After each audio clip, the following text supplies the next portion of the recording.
আজ গভীর শ্রদ্ধা ও ধর্মীয় ভাবাবেগের মধ্যে দিয়ে ঈদ উল আজহা পালিত হচ্ছে সৌদি আরব, সংযুক্ত আরব আমিরাত সহ অন্যান্য মধ্যপ্রাচ্যের দেশগুলোতে।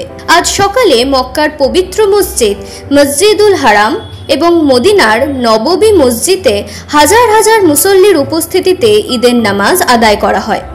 মসজিদুল হারামে ঈদের নামাজ পড়ান ও খুতবা প্রদান করেন শেখ মাহের আল মুয়াইখলি। একইভাবে জেরুজালেমের আল আকসা মসজিদ, লেবানন এবং মিশরেও ঈদের নামাজ অনুষ্ঠিত হয়েছে। নামাজের পর মুসল্লিরা আদায় করেন কোরবানির নিয়মিত বিধান।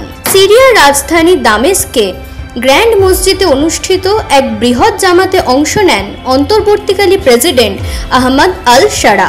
এদিকে হজ পালনে নিয়োজিত মুসলমানরা মুজদালিফা থেকে মিনা পৌঁছেছেন। সেখানে আজ তারা শয়তানকে পাথর নিক্ষেপের রীতি রামি আদায় করছেন। এরপর কোরবান, মাথা মুন্ডন এবং ইহরাম ত্যাগের মাধ্যমে সম্পন্ন হচ্ছে হজের গুরুত্বপূর্ণ অংশ। এরপর তারা মক্কায় ফিরে তাওয়াফে, জিয়ারা এবং সাই পালন করবেন। মধ্যপ্রাচ্যের বাইরে ইউরোপ এবং উত্তর আমেরিকার কিছু অঞ্চলেও আজ ঈদ উদযাপন করা হচ্ছে। তবে চাঁদ দেখার ভিন্নতার কারণে অনেক স্থানে ঈদ পালিত হবে আগামীকাল। ফলে এবারের ঈদ উদযাপন হচ্ছে 2 দিনে। সংযুক্ত আরব আমিরাতের দুবাই, আবুধাবি ও শারজাহ শহরগুলোতে মসজিদ ও খোলা ময়দানে ঈদের বড় জামাত অনুষ্ঠিত হয়েছে। পাকিস্তানে বোহরা সম্প্রদায় আজ ঈদ উদযাপন করছে। এছাড়াও করাচির সদর, পাকিস্তান চক, হায়দারি ও বালুচ কলোনিতে ঈদের নামাজ আদায় করা হয়েছে।